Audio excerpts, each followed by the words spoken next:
자, 오늘은 누가복음 네 번째 시간입니다. The Lunch of Jesus Ministry 해갖고 누가복음 4장에 있는 말씀으로 여러분과 함께 하겠습니다. 오늘 본문은 아까 읽었던 그 본문은 예수님께서 나사렛에서 안식일을 맞이해서 관례대로 회당에 들어가셨을 때 읽으시고 뜻을 풀어주셨던 말씀으로 이사야 선지서에 기록되어 있던 말씀입니다. 말씀을 읽으시고 그곳에 있던 사람들에게 하신 말씀이 이 글이 오늘 너희 귀에 응하였다. 즉 말씀, 예언이 이루어졌다는 그러한 의미입니다. 저에게는 이 구절의 말씀이 개인적으로는 이 장면을 이렇게 무어라 표현할 수 없을 정도로 이렇게 감격스러운 거죠. 아마 여러분들은 아직은 그 이해를 잘 못할 것 같아요. 왜냐하면 이 말씀을 하는 순간은 하나님께서 창세전부터 계획하셨던 구원사역의 시작을 알리시는 그런 순간입니다. 즉 너희들이 그토록 기다리던 메시아가 왔다, 이 말씀인 것입니다. 특히 4장 18절과 19절에는 예수님의 복음사역을 알리는 그 두 절의 말씀을 살펴보면서 오늘 복음의 내용이 무엇인지를 정확하게 알 수 있기를 바라겠습니다. 그래서 예수님이 선포하시는 말씀을 통하여 첫째, 복음의 내용이 무엇인가를 우리가 알기를 원합니다. 여러분, 복음은 사람의 뜻대로 의지대로 이루어지는 것이 아니라 성령이 임하시면 오직 하나님의 영으로 인도하심을 따라 이루어지는 것이 복음입니다. 그래서 복음의 내용은 곧 하나님의 은혜입니다. 이 복음은 곧 하나님의 은혜라 한다는 것은 복음은 뭐냐? 굿뉴스, 좋은 소식이라는 거예요. 근데 그 좋은 소식의 핵심이 무엇이냐? 구원이라는 것입니다. 구원이 이루어지는 방법은 오직 하나님의 은혜로만 이루어진다는 것입니다. 그레이스, 은혜로만 이루어진다는 건데 그 은혜라는 것은 내가 무슨 일을 해서 이루어지는 것이 아니라 아무것도 하지 않고 얻어지는 것으로 구원은 온전히 하나님께 달려있는 것이지 인간의 어떤 행위에 전혀 달려있지 않다는 것입니다. 그래서 그 은혜의 주인공, 그 은혜를 우리에게 은혜되게 하신 분이 누구시냐? 바로 예수 그리스도이십니다. 그러므로 복음은 예수 그리스도에 관한 것입니다. 그래서 에베소서 2장 8절과 9절에 있는 말씀을 보면 너희는 그 은혜에 의하여 믿음으로 말미암아 구원을 받았으니 이것은 너희에게서 난 것이 아니요 하나님의 선물이라. 행위에서 난 것이 아니니 이는 누구든지 자랑하지 못하게 함이라. 또 로마서 3장 23절과 24절에 있는 말씀, 모든 사람이 죄를 범하였음에 하나님의 영광에 이르지 못하더니 그리스도 예수 안에 있는 속량으로 말미암아 하나님의 은혜로 값없이 의롭다 하심을 얻은 자 되었느니라 라고 말하고 있습니다. 그렇기 때문에 우리가 구원을 받은 것은 하나님의 은혜, 조건 없이 대가 없이 베푸신 하나님의 헤세드, 하나님의 자비와 사랑, 이런 것을 믿음이라는 수단을 통해서 이루어진 것이라고 성경은 말씀하고 계십니다. 그러므로 이것은 사람에게서 난 것이 아니라 하나님께서 주시는 선물로서 사람의 행위에서 난 것이 아니라는 것을 강조하고 있습니다. 구원이 사람에게서 나올 수 없는 이유는 모든 사람이 죄인이기 때문입니다. 죄의 문제를 해결할 수 있는 자격이 인간에게는 하나도 없습니다. 인간의 죄의 문제를 해결할 수 있는 분은 오직 하나님 자신, 즉 예수 그리스도께서 죄의 대가로 십자가의 죽으심으로만 해결할 수 있는 일입니다. 그분의 십자가의 죽으심이 우리에게는 은혜이며 그 은혜를 아무런 조건 없이 우리에게 전가시켜 주심으로 우리가 은혜로 값없이 의롭다 함을 얻은 자가 되었다는 것이랍니다. 이것이 복음의 내용이며 천국 복음의 대전제입니다. 우리는 한 일이 아무것도 없어요. 하나님께서 모든 일을 다 하셨다는 것이 복음의 대전제라는 것이에요. 그래서 이런 복음이란 이런 것이란 대전제를 밑에 깔고 그 내용을 조금 세부적으로 들어가 보면 오늘 본문에서 읽었던 말씀처럼 주의 성령이 내게 임하셨으니 이는 가난한 자에게 복음을 전하게 하시려고. 하나님은 어떤 사람에게 복음을 전하게 하시는가 말해주고 있습니다. 어떤 사람? 가난한 자라고 얘기하고 있습니다. 물론 이 말씀은 이사야 61장의 인용의 말씀으로 가난하다는 의미는 진짜 물질적으로 극심히 가난한 자들에게 또 남에게 의존하여 살 수 있는 자들, 그런 가난한 자들. 우리 올레이션 처치도 지금 부자 동네보다는 그런 정말 살기 힘든 어려운 그 가난한 동네에서 복음을 전하고 있는 것처럼 가난한 자들, 진짜 물질적으로 가난한 자들, 또 사회적으로 낮거나 억압받거나 무시당하거나 보호받지 못하는 사람들, 그런 사람들도 가난한 자들입니다. 그리고 영적으로 가난한 자로 하나님 앞에 자기 영적 빈곤을 인식하고 하나님을 철저히 의존하는 자들을 우리가 가난한 자로 생각을 하면 됩니다. 그러고 난 다음에 내게 기름을 부으시고 나를 보내사 복음을 전하기 위해 우리는 보내심을 받고 택함을 받아야 한다는 것입니다. 물론 그리스도인이라면 누구든지 복음을 전하기 위하여 부름을 받았지만 또한 특별한 부르심, 특별한 보내심을 받는 사람이 반드시 있습니다. 그러면 보내심을 받은, 이런 부르심을 받은 자들이 전해야 할 복음의 구체적인 내용이 무엇인가 하는 것입니다. 포로된 자에게 자유를, 눈먼 자에게 다시 보게 함을 전파하며 눌린 자를 자유롭게 하고 하는 것이 복음의 내용입니다. 그래서 먼저 포로된 자에게 자유를 라고 얘기합니다. 죄에게 사로잡혀 포로된 자들을 죄로부터 벗어나게 하기 위하여 필요한 것이 복음입니다. 예수께서 뭐라고 말씀하시냐? 진리를 알지니 진리가 너를 자유케 하리라 라고 하셨습니다. 그러면 진리가 무엇인가? 내가 곧 길이요 진리요 생명이라고 말씀하신 것처럼 예수님이 진리 자체이신 것입니다. 예수를 알아야 진리를 아는 것이고 예수를 아는 진리가 우리를 죄로부터 자유롭게 할 수 있다는 것입니다. 그러면 진리 대신 예수님께서 어떻게, 어디서 우리를 자유롭게 하셨는가? 십자가입니다. 십자가에서 죽으심으로 이루어 주신 것이, 이것이 복음의 내용인 것입니다. 그리고 두 번째로는 눈먼 자에게 다시 보게 함을 전파한다는 것. 물론 물리적으로 보지 못하는 자들을 볼 수 있게 고쳐주신 것도 우리가 사복음서를 보면 많이 알 수가 있습니다. 그러나 이것은 이런 의미를 넘어서서 마음이 굳어지고 둔하여지고 교만하여져서 하나님을 올바로 깨닫지 못하는 영혼들에게 진리를 볼 수 있는 영안을 여시겠다는 것입니다.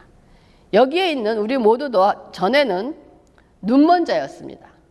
하나님의 은혜로 하나님의 볼 수 있는 눈을 뜬 자가 하나님께서 우리를 눈을 열어주셨기 때문에 지금 이 말씀을 들으면서 아멘 할 수 있는 것은 내 지식이 아니라는 것입니다. 그래서 복음의 내용은 우리가 전하는 것은 믿는 자들에게 믿을 수 있게 해주고 눈먼 자들을 볼 수 있게 해주는 것입니다. 그리고 세 번째로 눌린 자를 자유롭게라고, 우리는 이거 똑같이 자유롭게라고 되어 있어서 죄 지은 자를 자유롭게라고 했을 때는 거기서 이제 프리덤이라는 말을 쓰고 있는데 여기서 자유롭게는 뭐냐면 릴리즈입니다. 프리덤하고 릴리즈하고는 여러분 조금 다르지 않습니까? 이것처럼 이 눌린 자는 사회적으로나 경제적으로나 정신적으로 억압을 받고 고통받는 모든 사람들을 얘기합니다. 우리 주위에 눌려있는 자들이 정말 많이 있습니다. 안타깝게도 영적으로 눌려있는 젊은 영혼들이 너무나 많이 있습니다. 이것은 기독교 가정 안에도 마찬가지입니다. 기독교 가정 안에서도 자녀들, 젊은 아이들이 눌린 영혼으로 고생하는 가정들이 너무나 많이 있을 때 참으로 안타깝습니다. 그 눌림을 이들이 감당하지 못하고 눌림을 어떻게 처리할지도 모르고 방황하는 영혼들을 우리 가까이에서 너무나 많이 만날 수 있습니다. 이 눌린 자들에게 가장 필요한 것이 뭘까요, 여러분? 이 눌린 자들은 눌림을 받았을 때 일단 조그만 구멍이라도 좀 뚫어줘야 될 것 같아요. 그래서 숨을 조금, 그 눌림에서 조금 릴리즈 할 수 있게끔 숨을 쉴 수 있게 해주는 것이 가장 먼저 우리가 해야 될 응급치료 방법이 아닌가 하는 그런 생각을 합니다. 그래서 복음이 우리에게 지금 하고 있는 복음의 내용을 지금 예수님께서 그렇게 말씀을 하신 거예요. 그래서 이 일을 위해서 예수님이 사람의 모습으로 이 땅에 오신 것입니다. 포로된 자에게 자유를, 눈먼 자에게 다시 보게 함을 전파하며 눌린 자를 자유롭게 하시기 위해서 오셨고 이것이 복음이 가지고 있는 내용입니다.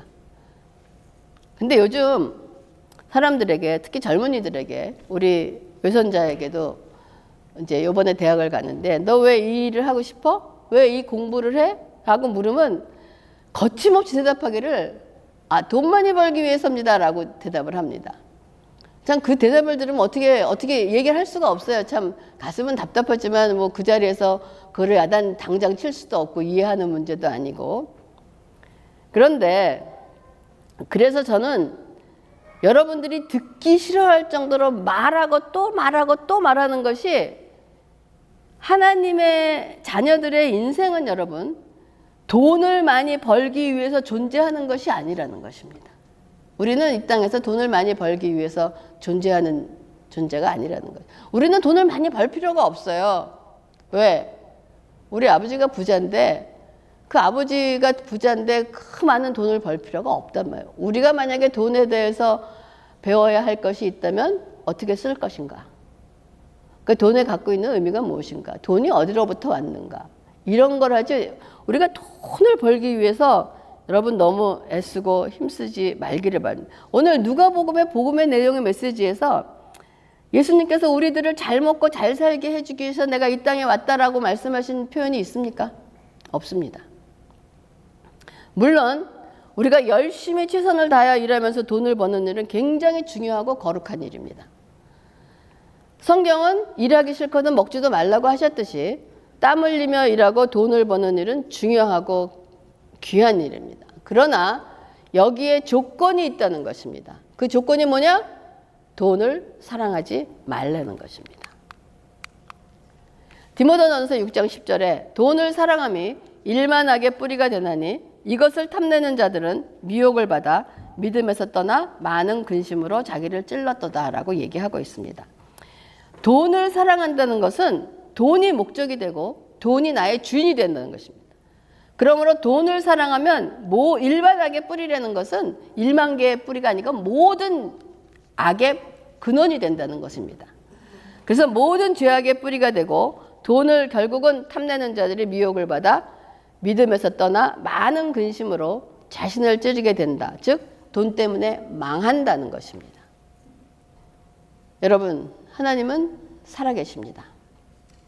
제발 여러분들이 하나님을 믿는다고 하면서 마치 하나님은 안 계신 것 같이 사는 그리스도인들이 너무나 많이 있습니다. 다시 한번 부탁드립니다. 여러분 하나님을 믿고 하나님을 믿는다고 하시면서 여러분의 삶은 마치 하나님이 안 계신 것처럼 사는 그리스도인들이 오늘 교회에 나오는 사람이 너무나 많다는 거예요. 그러나 하나님은 우리의 그러한 거짓 때문에 속아 넘어가시는 분이 아니라는 거예요. 하나님은 정말 살아계십니다. 이렇게 말씀을 읽으신 뒤에 회당에 모여있는 자들에게 지금 내가 읽고 너희가 들은 이 하나님의 말씀이 지금 이루어졌다 하는 것을 너희가 들었다라고 말하는 것을 보니까 니네들이 그렇게 오랫동안 기다리던 메시아가 왔다. 너희들의 뜻이 예언이 이루어졌다라는 말을 듣고 이런 놀라운 말씀을 듣고 사람들의 반응이 어땠는가? 누가복음 4장 22절. 그들이 다 그를 증언하고 그 입으로 나오는 바 은혜로운 말을 놀랍게 여겨 이르되 이 사람이 요셉의 아들이 아니냐라고 얘기합니다. 여러분 우리가 믿는 사람들을 보면 믿지 않는 사람들을 보면 안타까워서 정말 저 사람에게 기적이라도 좀 일어났으면 정말 하나님을 믿지 않을까 하는 마음이 간절할 때가 있습니다. 그런데 그런 기적이 그런 놀람이 반드시 복음으로 연결되지 않는다는 거예요. 사람들은 그렇게 놀라고 기적을 체험하고도 복음의 말씀을 받아들이는 사람도 있지만 받아들이지 않는 경우도 있다는 거예요. 그래서 이때까지 듣지 못했던 놀라운 말을 듣고 난 유대인들의 반응이 뭐라 그러냐? 이 사람이 요셉의 아들 아니냐 하는 것은 깔보는 말입니다. 요셉의 아들이 뭐 저런 얘기를 해 라고 얘기하는 겁니다. 그러면서 가버나움에서 행했던 일을 여기서도 한번 해봐. 그러면 우리가 믿을게. 기껏해야 요셉의 아들이 뭘 이러한 반응인 것입니다. 이 말씀을 들은 예수께서 뭐라고 말씀하시냐면 누가복음 4장 24절에서 27절 내가 진실로 너희에게 이르노니 선지자가 고향에서는 환영을 받는 자가 없느니라. 내가 참으로 너희에게 이르노니 엘리야 시대에 하늘이 3년 6개월간 닫히어 온 땅에 큰 흉년이 들었을 때 이스라엘에 많은 과부가 있었을 때 엘리야가 그 중에 한 사람에게 보내심을 받지 않고 오직 시돈 땅에 있는 사렙다의 한 과부에게 뿐이었으며 또 선지자 엘리사 때 이스라엘에 많은 나병 환자가 있었을 때 그 중에 한 사람도 깨끗함을 얻지 못하고 오직 수리아 사람 나아만 뿐이었더라 라고 얘기합니다. 그러니까 예수님께서 요셉의 아들이 하는 얘기가 뭐 하고 그 말씀을 들으시고 난 다음에 선지자가 고향에서 선지자 대접을 받는 일이 없었으니 메시아를 보고도 요셉의 아들이라고 하는 것은 놀랍지 않지만 지금 너희들이 하는 그 짓은 옛날에 너희 조상들이 한 짓과 똑같구나 하는 거예요. 엘리야 시대 때도 3년 반 동안 가물어서 흉년이 있었을 때 이스라엘에도 많은 과부가 있었다. 엘리야는 이스라엘 사람이 아닌 너희들이 사람 취급도 하지 않는 시돈 땅에 있는 사렙다 과부에게 보내줘서 그 과부 집에서 먹을 것이 떨어지지 않게 하였고 죽은 아들을 살리는 일이 있었다는 거예요. 그리고 또한 엘리사 시절에도 이스라엘에 많은 나병 환자가 있었지만 깨끗함을 받은 사람은 이스라엘 사람이 아니라 수리아 사람 나아만 뿐이었구나라고 얘기를 합니다. 이 말의 뜻은 어떤 뜻이냐면, 그래 너희들이 마치 중심이고 주인공 같지만은 역사 속에서 그 역할을 해서 뽑힌 적이 하나도 없다는 거야. 너희들은 항상 뒤로 밀려났다 하는 뜻이에요. 그러니까 이 말을 들은 이스라엘 사람들이 어땠습니까? 4장 28절 30절에 보면 회당에 있는 자들이 이것을 듣고 다 크게 화가 나서 일어나 동네 밖으로 쫓아내어 그 동네가 건설된 산 낭떠러지까지 끌고 가서 밀쳐 떨어뜨리고자 하되 예수께서 그들 가운데로 지나서 가시니라 라고 얘기합니다. 왜 이 사람들이 이 얘기를 듣고 왜 화냈을까요? 자존심 상한 거예요. 내가 최고인데 너는 거기에 네 역할을 하지 못하고 있다라는 얘기한 거예요. 감히 요셉의 아들 주제에 자신들을 이방인과 비교하고 이방인보다 못하다고 하는 말을 들은 것입니다. 유대인들이 그 말을 듣고 지금 화가 난 거예요. 그러면 이스라엘은 오랫동안 기다렸던 메시아를 만난 후 그들의 반응은 왜 화를 내고 메시아를 동네 밖으로 쫓아내서 산 낭떠러지까지 가서 떨어뜨리려고 했던, 그렇게 기다렸던 메시아를 만났는데 왜 이들은 메시아를 알아보지 못하고 화를 내고 그들을 죽이려고까지 했을까요? 요한복음 1장 11절에 자기 땅에 옵니까? 이스라엘 유대 땅에 오매 누가? 예수가 오매 자기 백성이, 유대 백성이 영접하지 아니하였다라고 얘기하고 있습니다. 그러면 이스라엘 백성들이 그토록 기다렸던 순간을 맞이한 시점에서 왜 메시아를 향하여 여러분 등을 돌리게 됐다고 생각합니까? 그 대답은 로마서 10장 2절과 3절입니다. 내가 증언하노니 그들이 하나님께 열심히 있으나 올바른 지식을 따른 것이 아니니라. 하나님의 의를 모르고 자기 의를 세우려고 힘써 하나님의 의에 복종하지 아니하였다라고 얘기합니다. 여기 있는 이 대답은 이스라엘만을 위한 것이 아니라 지금 이 시대를 살아가고 있는 우리에게도 해당되는 말씀입니다. 이 선택받은 자로서 하나님을 사랑하고 하나님의 자녀라고 생각하는 이스라엘이나 열심으로 주를 섬기며 교회 다니고 봉사하고 헌신하고 열심히 기도한다는 그리스도인들에게 하나님께서 너희들은 아니다 라고 말씀하시는 이유가 바로 오늘 로마서 10장 2절과 3절에 있는 말씀 때문이라는 것입니다. 이 구절에 열심히 있으나 라고 얘기하는 이 열심은 하나님을 향한 강한 종교적인 열정과 헌신을 뜻하지만 동시에 올바른 지식과 방향성이 없이 나타난 노력의 의미를 얘기한다는 것입니다. 이는 긍정적인 의미의 열심이 아니라 하나님의 뜻과 구원의 방식을 정확하게 이해하지 못한 상태에서 나타나는 잘못된 방향의 열심이라는 것을 지금 비판하는 그러한 내용입니다. 여러분, 우리 주위에 올바른 지식을 따르지 않는 열심으로 신앙생활하는 교인들이 너무나 많이 있습니다. 이런 신앙의 결과는 3절의 말씀과 같이 하나님의 의를 모르고 자기 의를 세우려고 힘써 하나님에 복종하지 않는 사람, 하나님께 불순종하는 사람이 된다는 거예요. 올바른 지식은 물론 하나님에 관한 거지만 여기 로마서에서 말하고 있는 것은 바로 하나님의 의에 대한 것을 말하고 있는 거예요. 의에 대한 지식이 잘못되었다는 거예요. 이스라엘 백성은 하나님을 알고 믿고 하나님께 선택을 받은 백성이라고 하면서 하나님의 뜻을 알지 못했다는 것입니다. 그 결과 하나님은 A 방향을 가리켜서 일로 가라고 하는데 이스라엘 사람들은 B 방향으로 열심을 다해서 나갔지만 그 열심은 하나님 입장에서 볼 때는 불순종이라고 말씀을 하시는 것입니다. 여러분 두렵지 않습니까? 이런 결과를 초래한 가장 우선적인 책임은 목사에게 있습니다. 잘못 가르치고 잘못 인도하는 죄입니다. 하나님에 대한 올바른 지식 없이 열심을 내는 신앙생활은 겉보기에는 헌신적이고 뜨거워 보일지 모르지만 실제로는 신앙의 본질에서 벗어나 왜곡된 결과를 가지고 옵니다. 예를 들어서 어떤 교회는 많이 바치면 복을 받는다는 가르침에 집중해요. 하나님이 많이 바치면 복을 받는다라고 집중해서 자신의 경제 상황이나 가정의 필요를 고려하지 않고 무리하게 헌금하는데 열심을 가는 사람이 있습니다.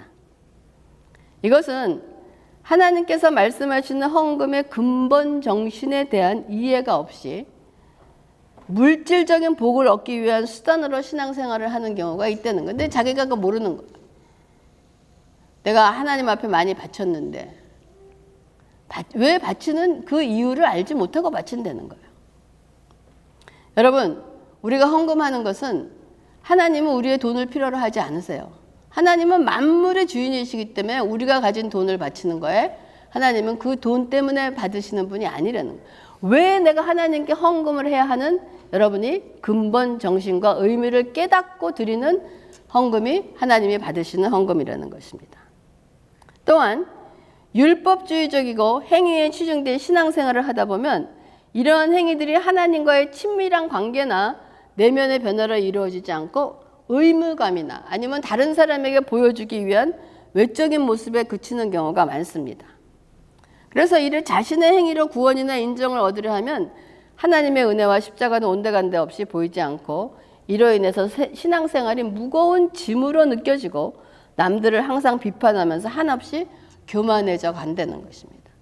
이것이 이스라엘 백성들이 진짜 메시아를 만났을 때 알아보지 못한 그 결과의 원인이 되는 것입니다. 그리고 또한 세속적인 성공 추구와 기복신앙으로 자신의 사업이나 학업의 성공을 위해서 맹목적으로 기도하고 그 성공을 하나님의 축복으로만 해석하는데 열심을 내는 교인들이 굉장히 많다는 거예요.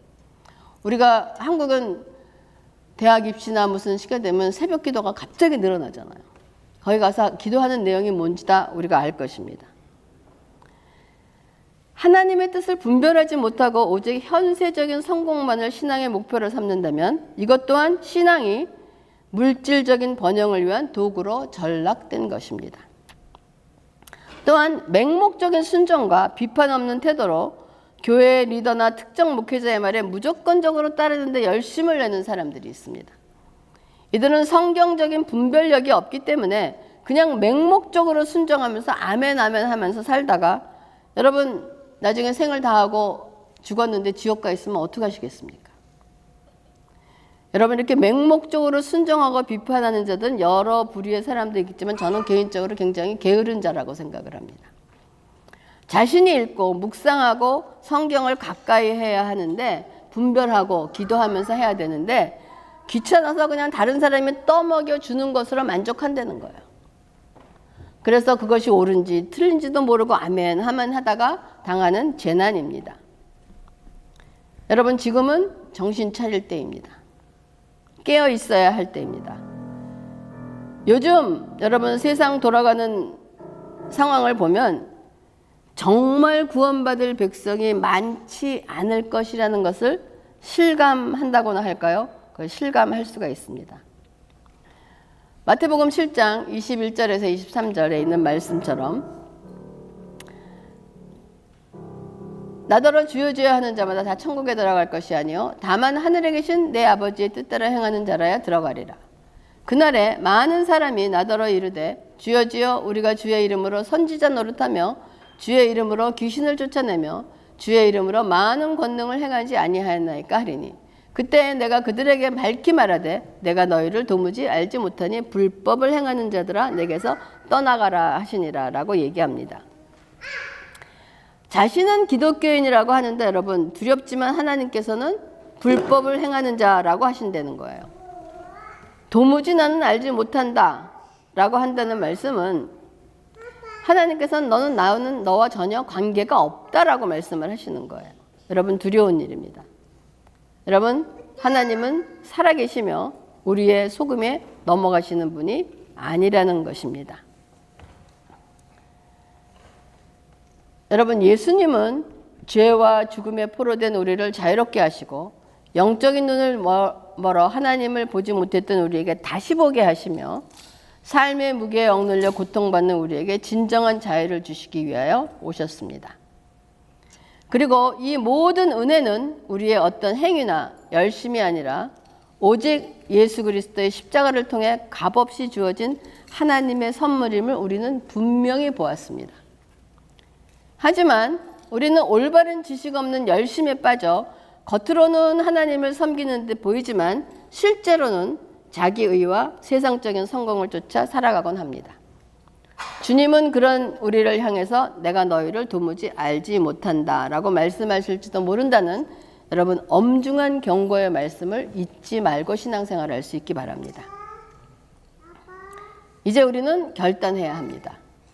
여러분 돈을 사랑함이 일만하게 뿌리가 된다는 말씀을 기억하며 여러분 하나님을 믿는다고 하면서 마치 하나님이 안 계신 것처럼 살지 말아야 한다는 것입니다. 예수 그리스도께서 우리를 위해 열어주신 은혜의 해, 은혜의 해. 여기 해는 태양을 얘기하는 것이 아니고 이어입니다. 이런 무슨 해, 무슨 해. 그러니까 은혜의 해는 여기서 예수님께서는 희년의 개념으로 말씀하신 해예요. 모든 죄와 눌린 거와 모든 빚진 것을 다 풀어주고 자유롭게 해주는 49년 지나고 50년째 되는 그러한 그 희년의 개념으로 은혜의 해를 누리라고 말씀을 하시는 것입니다. 여러분 우리 주변에 영적으로나 육적으로나 가난하고 포로되고 눌린 이웃들에게 이 복음의 기쁜 소식을 전하는 삶을 살아야 하는 것입니다.